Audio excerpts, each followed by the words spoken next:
Okay, and AB is sometimes in a day I feel like my vision is 20/20, so you're already having these flashes of clear vision, of perfect vision. This is beautiful.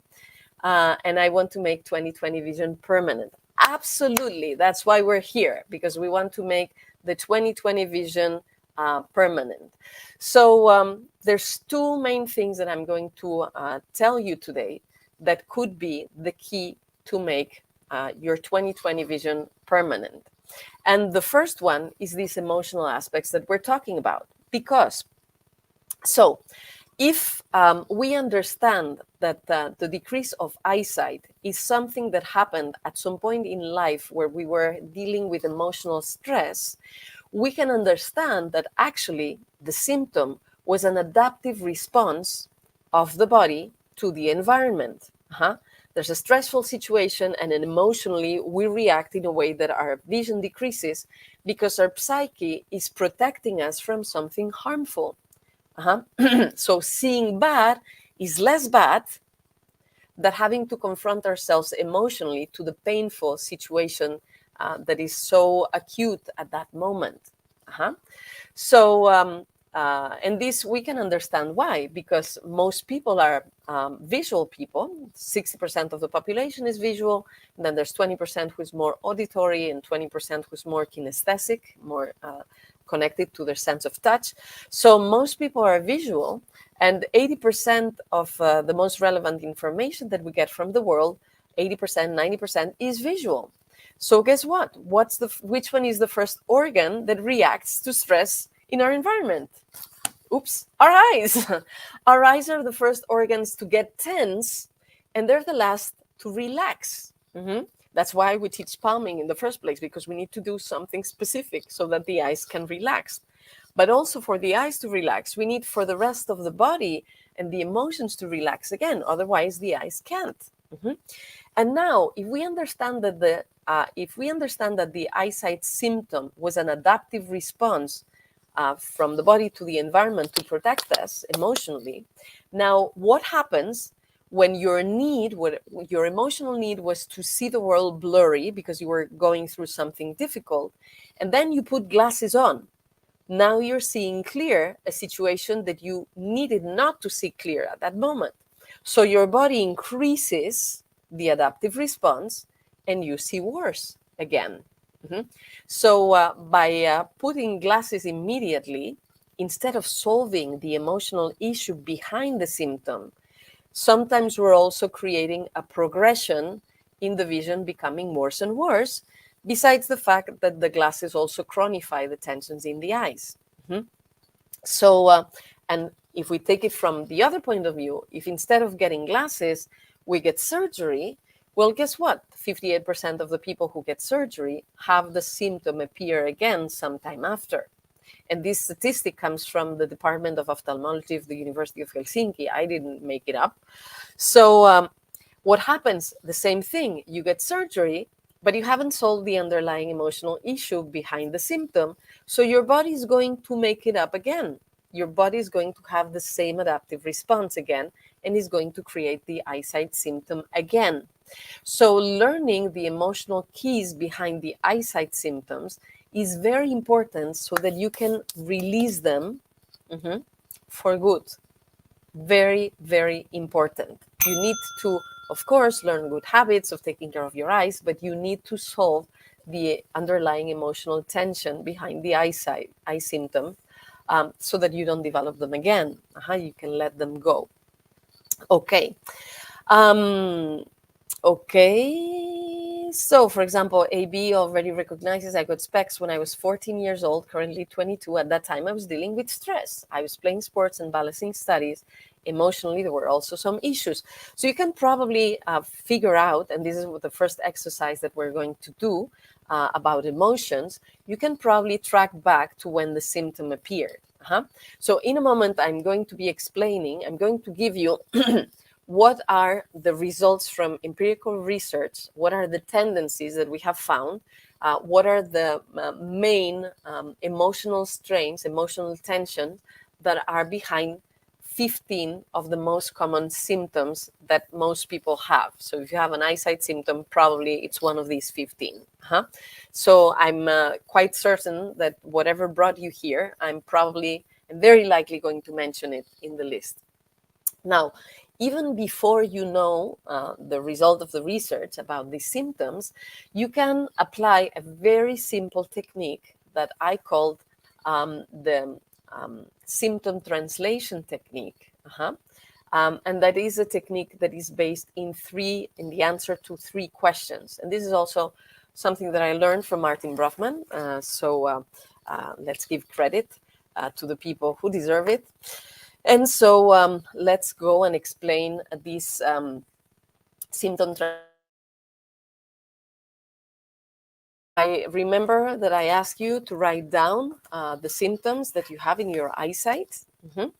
And we could start with either the first one that appeared, or we could go with the one that worries you the most. So you choose. Just pick one. And you'll want to ask yourself these questions for the others as well. But for the sake of this class that we're sharing now, we'll just do it with one, okay? So for that symptom that you have chosen, the first question that you need to ask yourself is, when did the symptom appear? How old were you? Or what year did it happen? And if you don't remember, you may want to ask people around you, maybe your parents or other relatives, your spouse or friends that know you very well. Probably somebody remembers when that symptom was found. How old were you? And if you've been told that the symptom was from birth, nevertheless, ask yourself, when was the symptom diagnosed? Because sometimes a person is 5 before the symptom is diagnosed, and the person is told that it was from birth. But if they didn't find it when you were born, maybe it was from birth, or maybe it appeared when actually you were 5. So refer to the moment where the symptom was found. So when did the symptom appear or was found? The second question is, what was going on in your life at that moment? And when I ask about what was going on in your life, it may be about your personal life, it may be about your professional life, it may be about the family life, the family climate. What was going on with your spouse or with your parents or with siblings or with great parents or grandparents. And even you can ask yourself, what was going on societally? Because, for example, during COVID, there's been lots of people, really lots of people around the world whose vision has decreased. And it was a global question. Maybe there was a coup d'etat, or maybe there was an economic recession. Maybe there was, what was going on? But in any case, so how old were you or when it happened and what was going on? Because the reason why the symptom appeared is very likely an adaptive response, an emotional response to whatever stress was happening at that time in your life. And before I give you the third question, let me tell you a little bit more about the research that I carried at the University of Toulouse, where we asked these 450 people about their eye symptoms. So in the research that we carried, 82% of the people replied spontaneously that at the time when their first symptom appeared, or when their symptom appeared, eyesight symptom, there was something stressful going on in their lives. 82%. So that's, I mean, it follows the 80-20 Pareto rule. So it means that this phenomenon, this variable is big enough, is important enough that it's useful for most people. Now, what's interesting is that there was an additional 6% of people who would answer things like, I don't remember anything particular. My father died. I cannot figure out what may have happened. I lost my job. Really, I don't remember anything special. I moved to another city or moved to another country. Or I divorced, or I was depressed. So it's interesting because there was this added 6% where they said, no, nothing particular. but they were mentioning actually events that are among the most stressful events that a person can live: getting a divorce, losing a job, an emotional breakup, somebody dying, like a father or a grandfather or a mother, or changing cities, moving. These are the most stressful events that a person can have, yeah, or having another big sickness. So there was an additional 6% that, even though at first they wouldn't think it was a big deal, were actually letting us know about stressful events. So that would make 88% of people developed their eyesight symptoms at a time when they were going through something stressful. Mm-hmm. Now, for the remaining 12%, we don't know. It could be that that 12% didn't remember, and the not remembering was an emotional protection, a psychological protection. We know since the works of Freud and psychoanalysis that people tend to forget very stressful things to protect themselves. So it could be that they forgot that there was something stressful, but they forgot to protect themselves. Or it could be that there wasn't anything. So here we really don't know.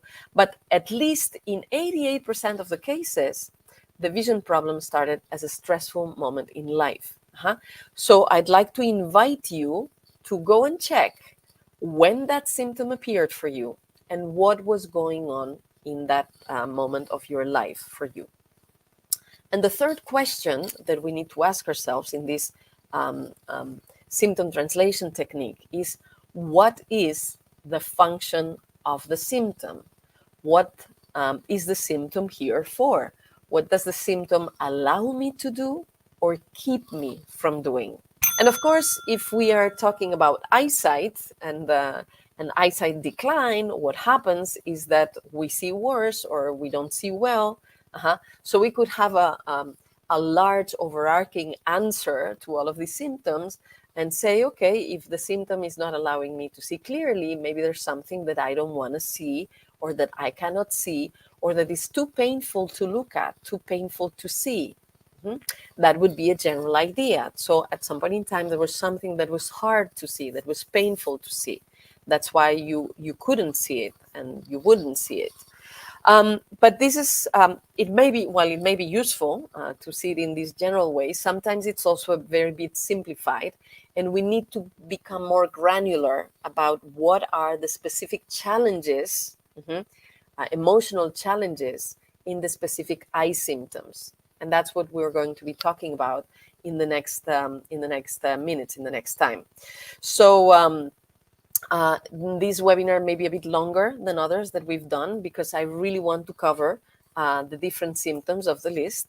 So bear with me and be also very attentive, because we're probably going to be talking about all the things that concern you. And Larissa is saying, I also find the emotional aspect fascinating. So much insight there. Very, very happy about that. Okay, so let's start. But before I start with the list, somebody was asking about symptoms that appear actually from birth. And sometimes there are symptoms that really do appear from birth. I was born with strabismus, so I had a squint, with myopia. I was very short-sighted from both eyes, and ambyopia, a lazy eye. And I was born that way. So the symptoms developed during my mother's pregnancy while I was in her womb. And so we can ask ourselves about that. And the fact is that children are like emotional sponges, and they absolutely capture and absorb the emotional climate. And what is true for children is even more true for embryos and fetus that are inside the mother. During the pregnancy. So if you were born with the symptom, you can ask yourself, what were you reacting to of your mother's emotional experience? Okay, for example, Pauline, very good realization. Your maternal grandmother died 10 days before you were born, and you had a left eye squint. Interesting. If you're right-handed, your left eye is the eye that reflects your relationship with a very important woman in your life. So it makes total sense. This symptom was reflecting what was going on for your mother, and so for you as well. Okay. And Sherry, as a massage therapist, you are speaking the truth. Yes, people who work with tension in the muscles in the bodies realize very often that there's emotions that are hidden there. And I see Natalie, who's with us today, saying, yes, yes, you're a health practitioner, so you know about this as well.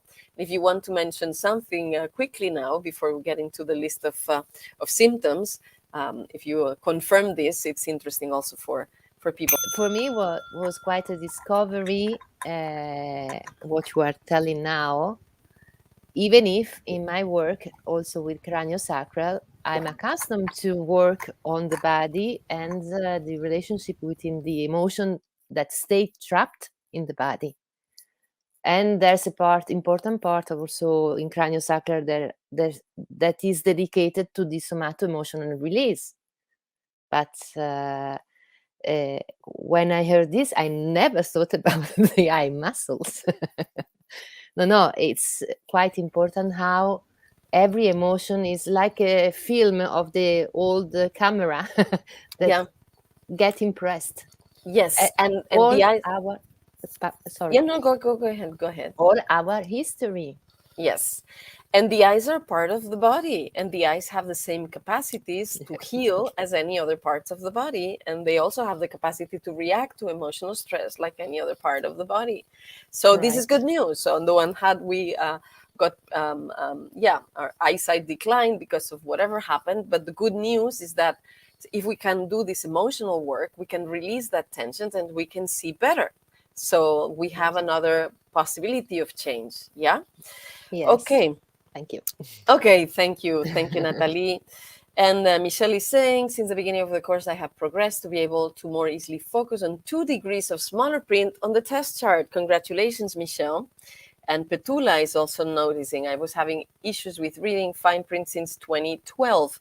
I was having some emotional stress and work stress, and the work stress increased in 2020, and this year family stress, so the eyes got worse. So you can see how what I'm talking about makes sense. You can relate it with your experience. And also very interesting, AB, when you say Ho'oponopono prayer, you see flashes of 20/20 vision. Very important. So if you change your emotional state, you can also improve your eyesight immediately, impressingly. Okay, so let's dive into the content for today, because I can imagine that you're very curious now. Like, I want to know for my symptom what it is and what do I need to do and why it's there. Okay, so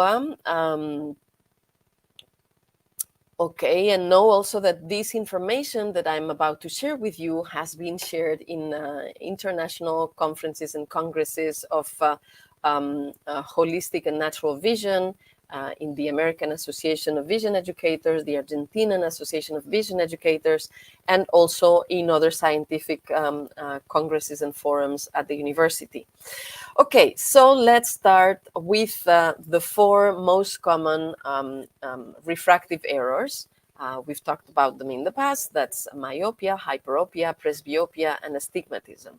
Or if you want to call them in a different way, being short or nearsighted, being farsighted, needing reading glasses, and astigmatism. So, myopia is caused because of stress in the oblique muscles, and then in the experience, what happens is that if this is my, let's say this is my personal space, with myopia, I see what's near me, but I don't see well what is far away. So in a way, we could say that the person that develops myopia is removing the energy towards themselves, putting distance with a threatening world, a world that they perceive as threatening. And myopia usually starts more commonly in childhood, but especially myopia, or being nearsighted, short-sighted, appears at a moment of change that produces uncertainty, insecurity, fear. Mhm. And the moment of change could be of many different kinds, but I'm going to tell you about some of the most common that we have found. A change that produces a lot of myopia is starting school. So you are with your family and you know how the social norms, how things work, and you're comfortable at home. And then all of a sudden you have to go to this place with plenty of other people that have other rules that you have to follow, and you have other requirements. And for a number of children, this is a stressful situation. They have uncertainty about how they're going to be evaluated or their behavior is going to be reinforced or not. So school, and this is also historically proven, is a great producer of myopia, of being short-sighted, becoming nearsighted. And there's other kinds of situations of change that can trigger myopia in children. For example, and this is a very common one as well, although it's actually a happy event, but for the child, it can create some uncertainty, and that is having a sibling being born, a little brother or a little sister, and now the parents are paying attention to the little brother or the little sister, and the child wonders if they're going to love him or her as much as they did, if they will take care of him or her as much as they did. So this can be stressful for certain children. They can develop myopia when the little brother or sister is born. Other events in the family life, such as a grandparent dying or a parent dying, a parent losing a job, the parents fighting or getting a divorce, or the family moving to another city, another country, another house, another school. All these can cause myopia, but also in the change of cycles in school, like from primary to middle school, or to high school, or after high school into university, or after university into the first job. All these are moments of transition that generate insecurity, uncertainty, and that can cause myopia. Now, there's a couple more typical situations that are associated with developing myopia. One of them is puberty. When in your teen age, you start having all these hormones and your body changes, and then you have to start dealing with the politics of attraction. I like him or her, but they don't like me. And this can be stressful for some people, and generate uncertainty, insecurity. So it can be a moment also that triggers myopia. And another one that is also very typical, and this is specifically for women, is the moment of their first pregnancy, or the pregnancy number N, that they wonder if they'll be able to handle it. Of course, becoming a mother is a big change of status, a big change of life. And there may be some fear and insecurity if we're going to be good enough, and if we'll be able to handle it, or if we're going to be able to handle so many kids. So that's also a moment where myopia is developed. So as you see, in all these situations where myopia is developed, the sense of insecurity, of uncertainty, of fear tends to be counterbalanced by an increased tendency to control things, to be preoccupied about things, to think about solutions for potential future problems in advance. If you have developed myopia, probably you're handling this sense of insecurity, of fear, by thinking about many different possible negative futures and trying to have a solution set up for whatever may happen in the future. Now, on the one hand, you could think that that's smart, but on the other hand, it's actually requiring a lot of mental energy from you, because future, there's only one, and most of the time it isn't even negative. But you're spreading all this energy into thinking about all kinds of possible negative futures, and that is keeping you away from the present moment. You cannot enjoy the present moment if you're thinking about all the negative potential futures out there. So something important, if you want to let go of myopia, is to get back into the present, let go of the future, and develop this sense of trust and confidence in yourself and in life. If you have been able to make it up to here, It means that you're capable of handling situations. You've proven it to yourself many, many times. So you can give yourself that, trust that whatever will come up in the future, you'll be able to handle it. But in the future, not now. If it's not yet in the screen of your video game right now, now it's not the moment to think about it or to take care of it. You can take care of it when the thing happens. But now, enjoy the present moment. So getting back into the present and trusting yourself and trusting life is a very important key if you want to let go of myopia. Okay, so and I see Rhonda saying, I got my first glasses at puberty for nearsight. Okay, so for myopia, so you can see how it resonates. Okay, now the good news is that you're not in puberty anymore, and you've probably figured out all these things about attraction and things and the transformations of your body. So now you can let go of that old ghost, that old tension that got stuck in your eyes, and it's possible to do it. Okay, now with hyperopia, so people who are farsighted, the emotional, there is also an emotional response to fear or insecurity, but the kind of response is different. With myopia, the response is freezing, right? Hiding, getting away from the world. With hyperopia, the emotional response is running away from the stressful situation, is fleeing. The thing with people who develop hyperopia is that they have a hard time to stay put in place because they have kept this sense of here, now it's not safe, so I have to run away to the next thing or to the next place. So for people who want to get rid of hyperopia, it's important to realize that wherever you are at this present moment, that it is safe, that you can make it safe, that you have the right to stay.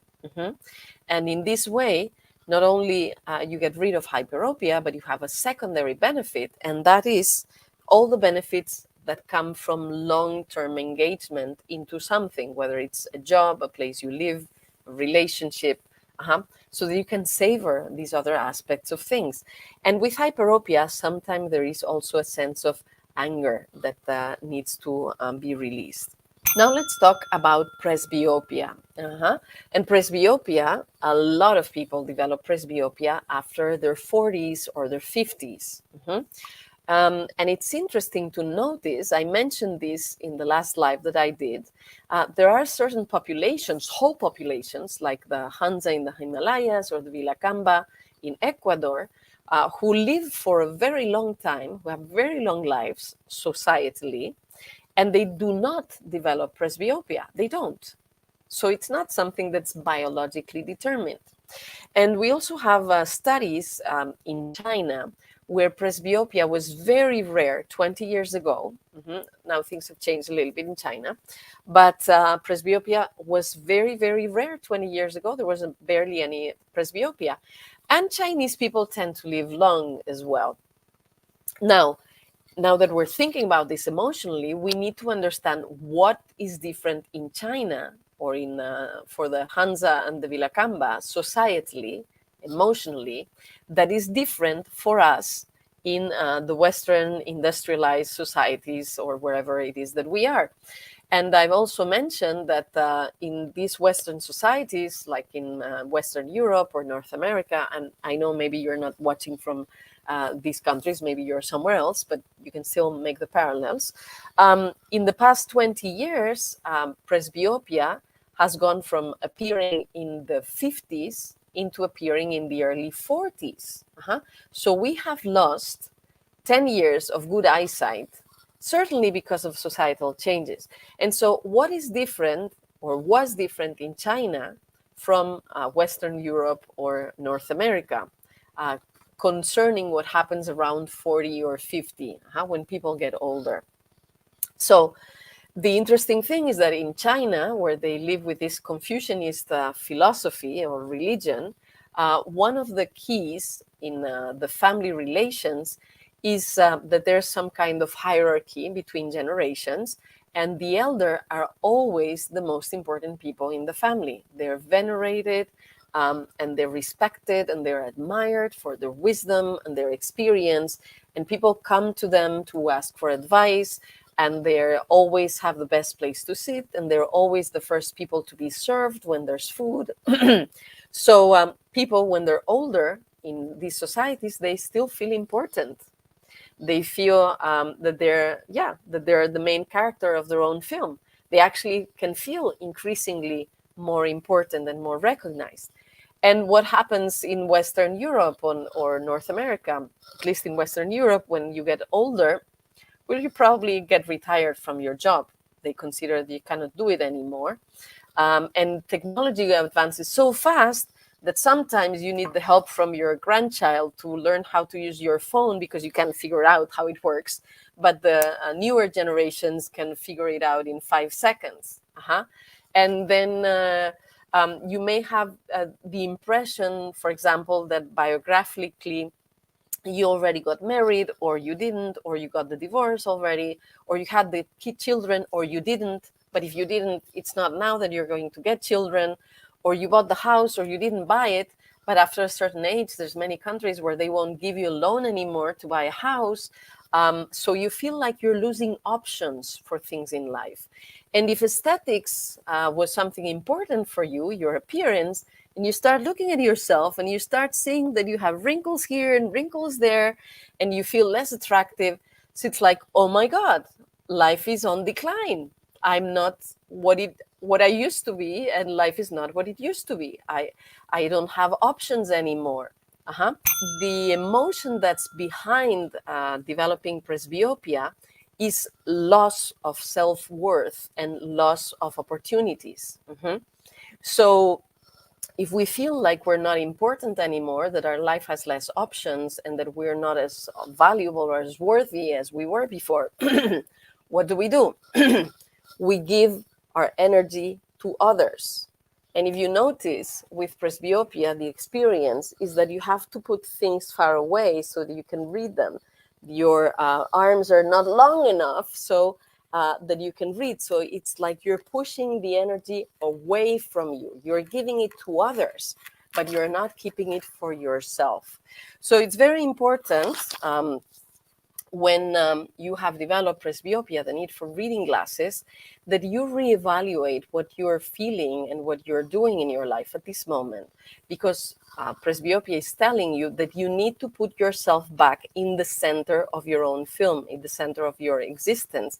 And you need to get back into being the main character, the protagonist of your own life, instead of taking care of your children and your grandchildren and your spouse and your parents and your neighbor and maybe, I don't know, hungry people in some other part of the planet.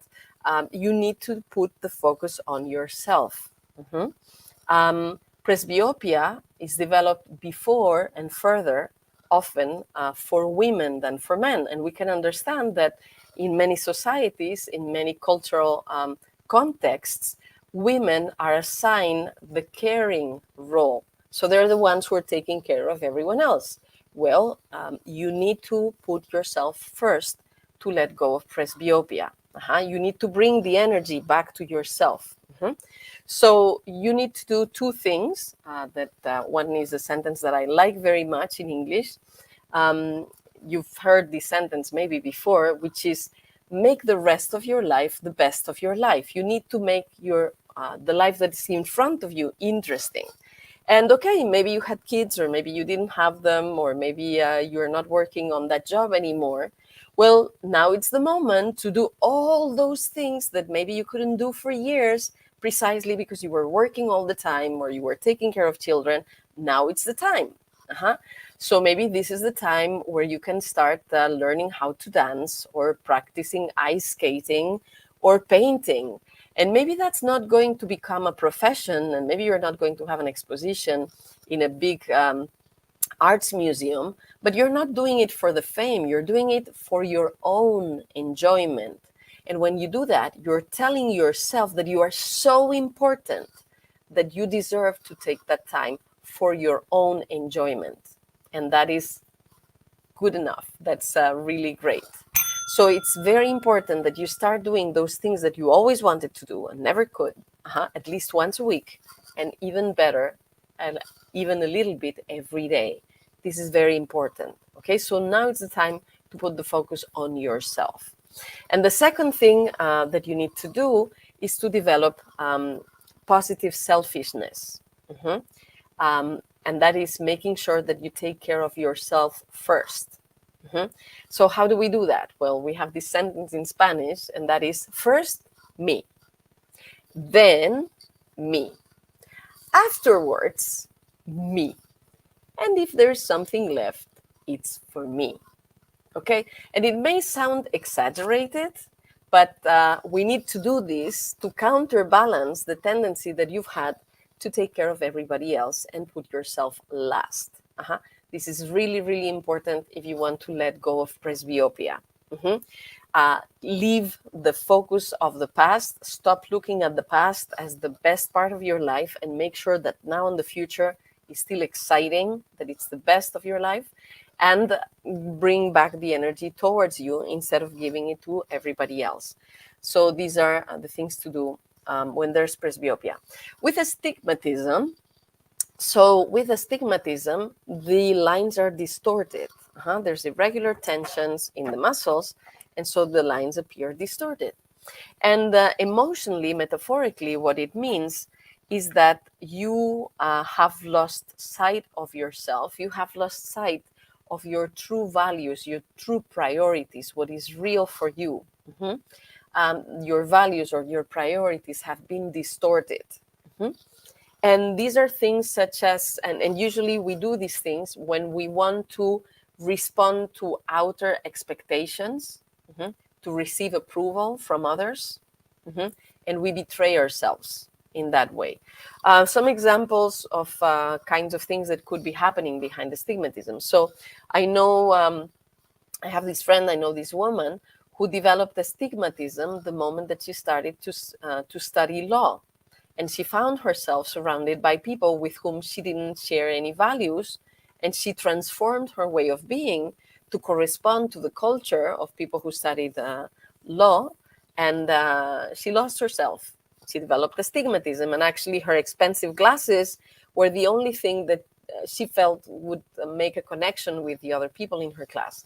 Fortunately, she had the good idea to stop studying law, and she went into a social worker to study to become a social worker. And in that environment, she found people that thought like her, that had the same priorities and values like her. And then she could drop the glasses and see clearly again. So you see, depending on the environment you are, and if your culture, your values fit the culture or they don't, that can be a big deal. For me, I developed astigmatism at some point in time. And what I had to realize when I developed astigmatism was that I was following my father's dream with my career. He always wanted to have a daughter that would be a scientist, that would have a job at the university, because that was something that he couldn't do, although he's a very bright and smart a person.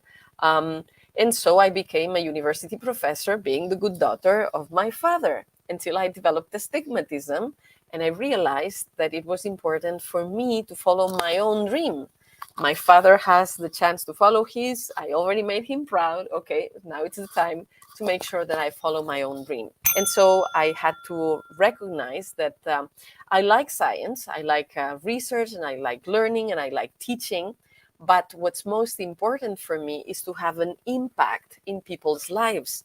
And I'm doing this much better nowadays with the work that I'm doing online. For example, with you at this moment, I know I'm having a much bigger impact than if I had just stayed in academia.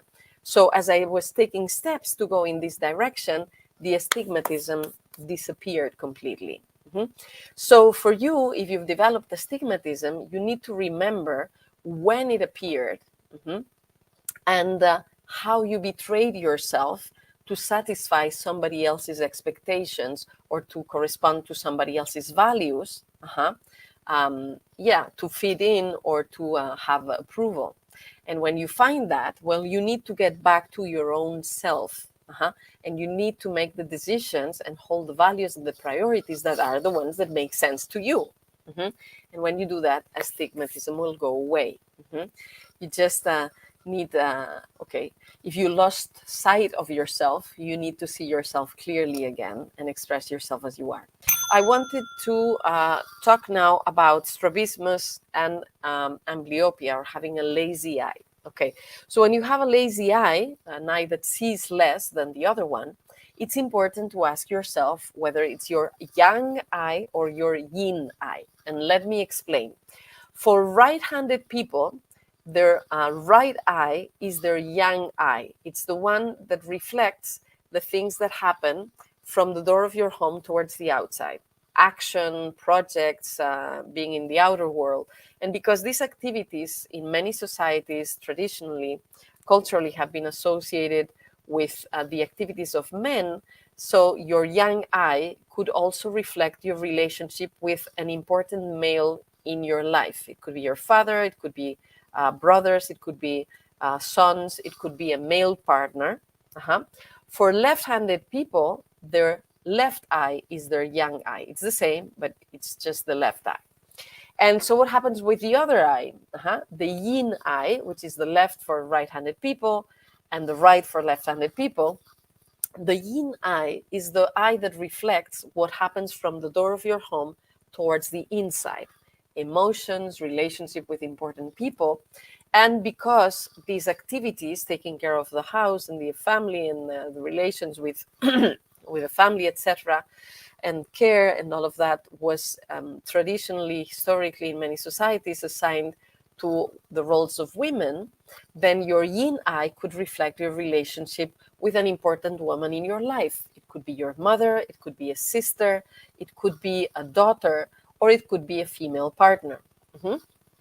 So if you have a symptom in one eye but not the other, you have to see how clear is your vision of, if it's the yang eye, your actions, your projects, or relationship with male figures, or if it's your yin eye, your emotions, your relationships, or the relation with an important female figure in your life. And when you look at this, you'll probably find clarity. Now, when we have strabismus, when we have a squint, so they're not exactly the same eyes, but you're going to understand what I mean. Usually with strabismus, it's either convergent or divergent. More common, convergent. So strabismus often appears in childhood. I had strabismus as well. What happens with strabismus? If it's convergent, it's like the kid is looking at himself, pointing at himself or herself. So the kid is feeling guilty about the climate at home.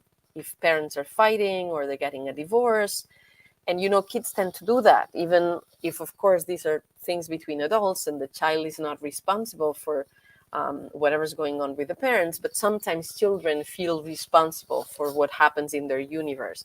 So they may be pointing at themselves as guilty with this converging strabismus. And when it's diverging and each eye is looking at a different side, the idea is that the child feels like he or she has to choose between mom and dad.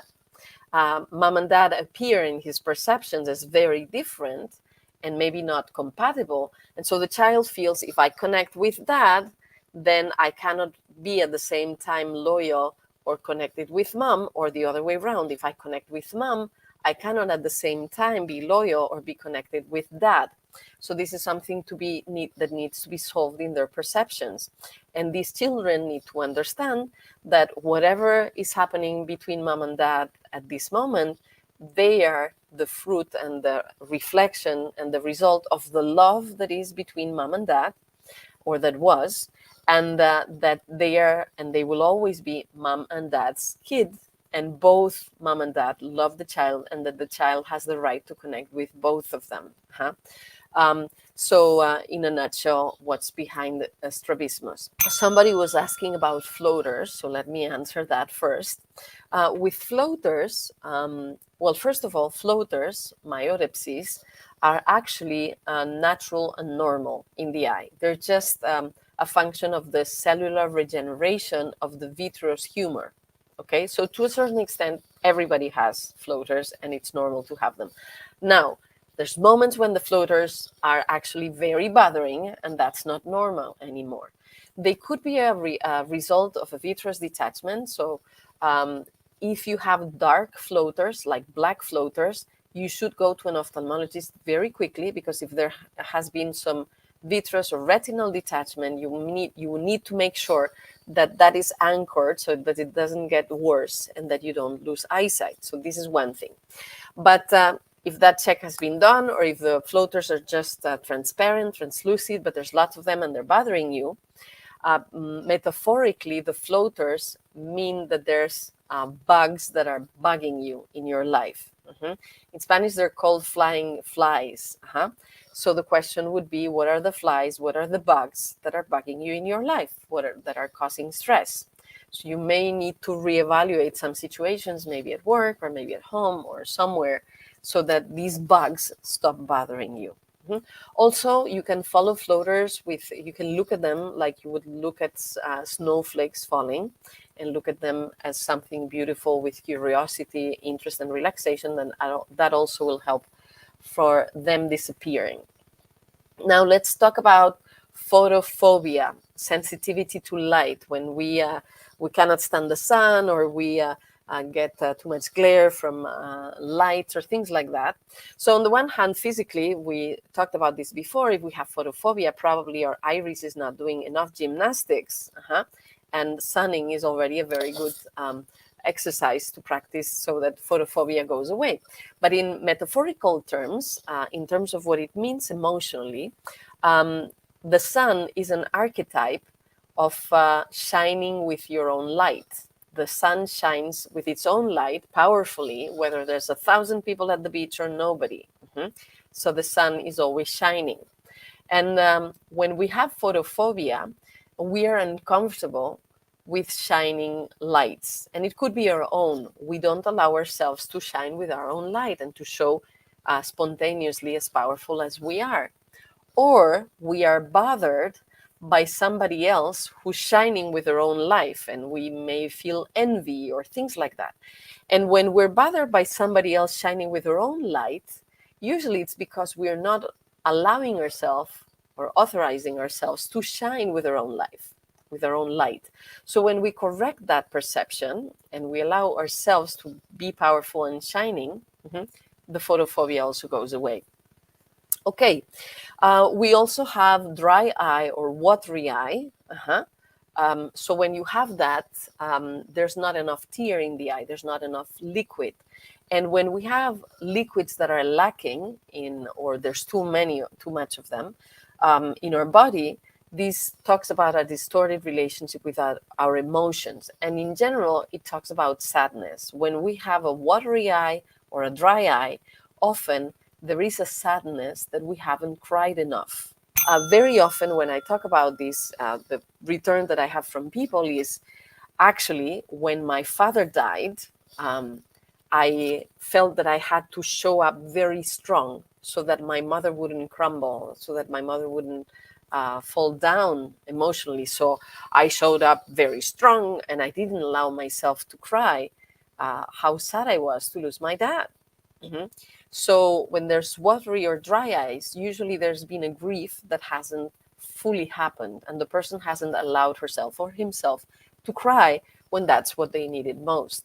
And you know what? Grief is a very important process, and you need to live it fully. So if you have a sensitivity to cry with people, well, maybe you need to find a way so that you can cry with yourself. Create conditions of comfortable solitude so that you can cry, or maybe you need to find a therapist or a context in which you can cry. But it's important that you allow yourself to cry, because when you do that, well, the watery eye or the dry eye will go away. Our eyes are the windows to our soul, and they have two functions. They allow us to see, but they also allow us to express emotions. And when we freeze expressing emotions with our eyes, we freeze their capacity to see as well. So you need to allow yourself to express the emotions that you've been freezing. Okay, now you could get burning eyes, irritated eyes, or conjunctivitis, or even pterygium. And so these are different degrees of anger. A conjunctivitis usually lasts for a few days, so you've been angry for some reason for a little bit. If you always have irritated, itchy eyes, burning eyes, then you're often angry about something. So you probably want to have a look at what it is so that you can solve that and stop being angry, and then you don't need to have these burning eyes. And when you develop this inflamed tissue, usually it appears in the center of the eye near the nose, that becomes white, then, and it becomes something more structural. Then the question is, what is there in your society, in your culture, in your environment that is structurally unfair or that makes you structurally angry? And I noticed that this kind of symptom appears often in certain societies in Latin America, where there's a big social hierarchy, or there's violence, or there's injustice of some kind. So you can have a look at what it could be for you, and you need to change your perception of the situation or your engagement with it. And maybe you still want to participate in changing something that is unfair in society, but you nevertheless need to change the emotional response that you're having to it so that you can get rid of that symptom. Okay, now these three symptoms I'm going to talk about interest a lot of people, usually cataracts, macular degeneration, and glaucoma. And oh, thank you. Chrissy is saying, love the dry eye explanation. Very happy that it's making sense to you. And Isaac, very insightful. Okay, so let's talk about cataracts, glaucoma, and macular degeneration. Oh, and I see Diana. Hello, I know Antim. I developed strabismus in my left eye when I was 8. Thanks to this translation technique, I could understand why it happened. Super. And so let's talk about cataracts because somebody's asking about this. Rhonda, let's talk about cataracts. With cataracts, it is the crystalline, okay? The crystalline changes, the tissues in the crystalline change their consistency and they become opaque instead of being transparent. So then you don't see through them anymore. So metaphorically, it's as if you put the blinds in front of the window at home. Why would you put the blinds and leave the blinds there? Well, when you're not interested about what's going on outside anymore, what's going on in the world. In what kinds of situations do cataracts appear? So, for example, for people who love their jobs and they're very happy every day to get up in the morning to do what they do, and at some point in time they retire, and now they don't have a joy or a motivation to get up in the morning to do stuff because they don't have the job they loved anymore. This can happen to both genders. And the next couple examples that I'm going to share are a little bit more gender specific. The next one is something that happens more for women. So some women are really excited and looking forward to having grandchildren and enjoying to play with them and to see them, and they find them so beautiful and so much fun and so delightful. And guess what? Some women cannot see their grandchildren because the children live far away, or they don't get along with the spouse, or they had some fight with the children themselves and they don't get along anyway, or for whatever other reason. And if that was a joy that they were looking forward to, and they or the children didn't give them great children, so if that was something they were super looking forward to and they don't have an opportunity to see that, it's like, okay, there's nothing interesting to see out there. So if that's the case, it's important that you find either a way to resolve whatever's going on so that you can see your grandchildren if you have them, or that you find other things that are exciting to see in life. And for men, we found this correlation, particularly in Mexico. So some men that are very attached to their sexual life and their sexual capacities, and then at certain point in time, maybe they develop some problem with the prostate, or sexuality transforms and evolves, and they cannot perform in the way that they did before. And that was a very big motivation in their life, and they've lost that, so they lose interest in life. So, of course, it could be something else. It doesn't have to be one of these three, but I'm giving you examples of places where people were very excited and happy in their lives, and that thing is not there. So they lose interest and they put the blinds in front of the window. So if that were your case and you've developed cataracts, you need to find out at what point in time you lost interest in life, and you need to make sure that life's exciting, that you can make the rest of your life the best of your life. I'm seeing also a comment from Diana. I have been a participant of the Clearsight method and Volver a ver claro in Spanish.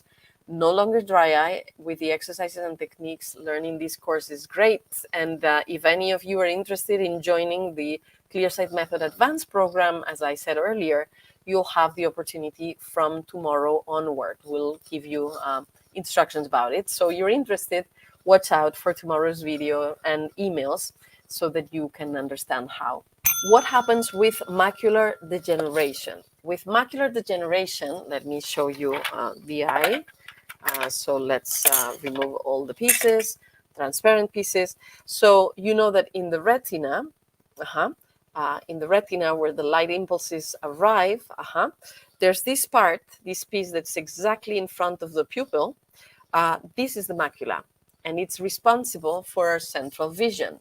And this part of the eye has more cones than any other part of the retina. That's why we see details, and that's why we see in color so well in our central vision.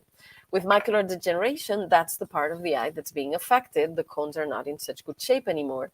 So besides making sure that you do sunning and that you expose your eyes to red light, as we talked in the previous live, metaphorically, emotionally, if you've developed macular degeneration, what your eyes are telling you is that you've lost the center of your life, what was the priority, the main priority of your life.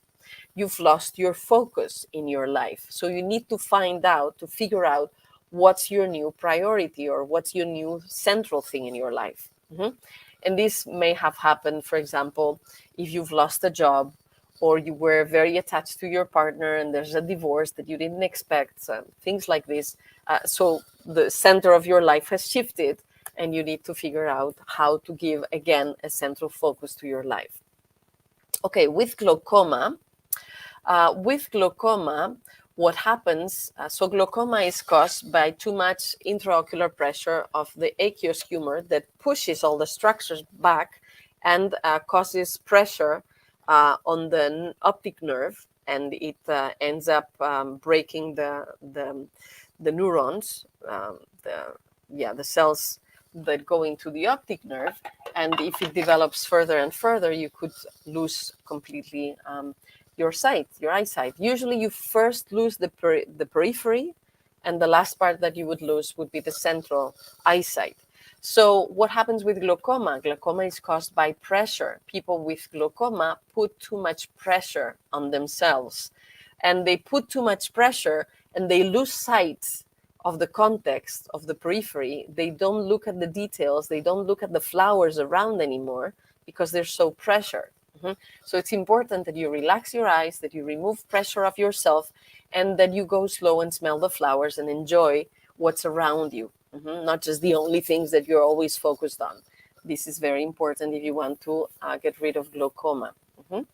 And we have plenty of people that not only they regularize the intraocular pressure, but that they recover with the campimetries. The ophthalmologists and optometrists show that they're recovering their visual field. So this is perfectly possible. Now, if you have a retinal detachment or vitreous detachment, of course, if you have one of these, first make sure that the retina is well anchored, because if it's detached, you could lose your eyesight. So there probably needs to be some surgical operation to anchor it. It's one of the moments where it's justified to do surgery, always. But then you want to probably heal from the consequences of the retinal detachment or the vitreous detachment, and it's possible. And emotionally, what is behind a retinal or a vitreous detachment? Usually it's a detachment from someone that you love very much that happens suddenly and unexpectedly, and you haven't been able to do the grief. It could be that somebody died suddenly. It could be that somebody broke up with you, or it could be that somebody went to live somewhere else. suddenly, and then you don't feel like you can connect that easily anymore. So you need to do the grief, or you need to repair the relationship so that you can have your eyesight again. So let's talk about keratoconus and color blindness and double vision. For example, let's start with double vision. With somebody has double vision, they're divided between two options, and they don't know which one to choose. Uh, I remember, for example, there was this lady with double vision. Her family was in Spain, and she was very near, very close to her family, but she got an amazing job in London, and she was divided between these two options. So probably the solution for her would have been to move to Spain, to be close to her family, and find a good job there so that she could have her professional career and also the connection to her family. But while she was defining what to do, she was seeing double.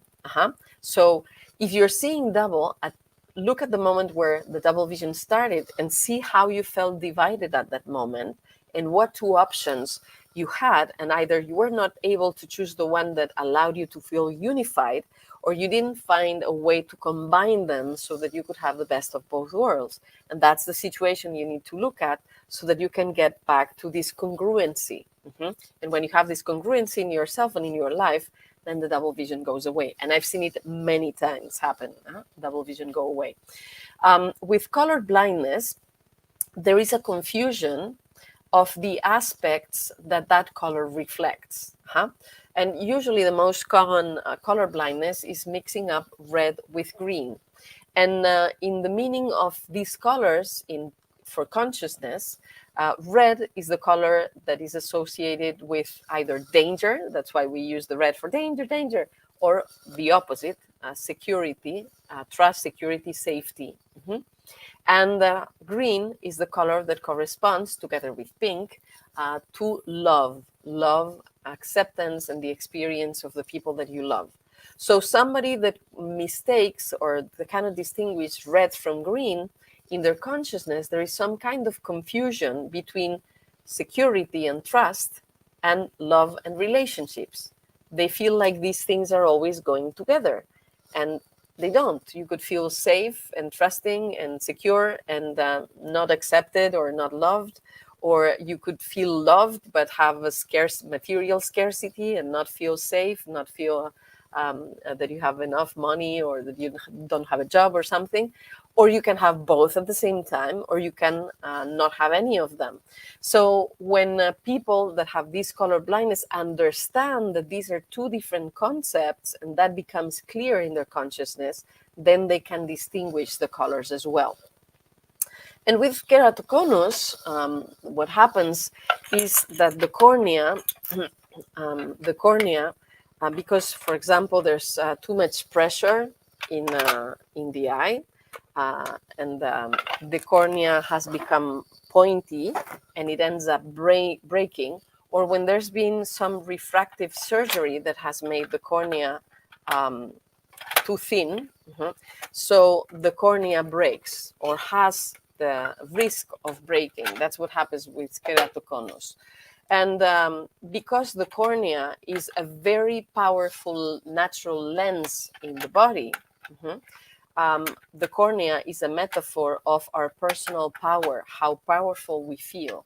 When the cornea is risking to break, we feel that we are risking to lose our power. And when the cornea does break, it is very, very painful. So if that was the case, then it was painful for you to feel that you lost your power. Oh, by the way, the keratoconus can also appear when you rub your eyes, so that's something you shouldn't do. You need to take your eyes with a lot of care. So anyway, these are the meanings for 15 symptoms, as I promised, maybe even more. I think I went to 20. To enter in this.